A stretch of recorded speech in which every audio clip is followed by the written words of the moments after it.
ГСП онлайн. Городские новости сейчас.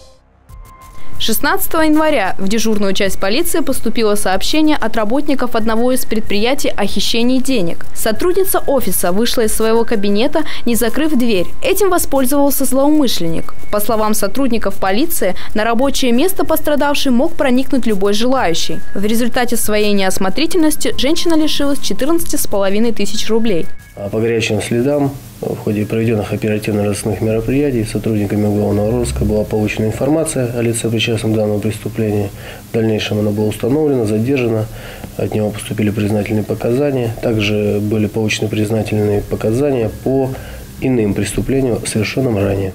В ходе расследования выяснилась одна интересная деталь. 2 годами ранее этот же преступник вынес из этого же офиса ноутбук. За кражу он отсидел и, как только вернулся в родной город, навестил знакомый адрес снова. У задержанного уже имеется 3 судимости. 2 из них за кражи и 1 за грабеж. Причиной всему, как объяснил задержанный, стала нехватка денег. На официальной работе ему слишком мало платят. Сейчас мужчина активно сотрудничает со следствием, чтобы смягчить наказание. Ему грозит до 5 лет лишения свободы.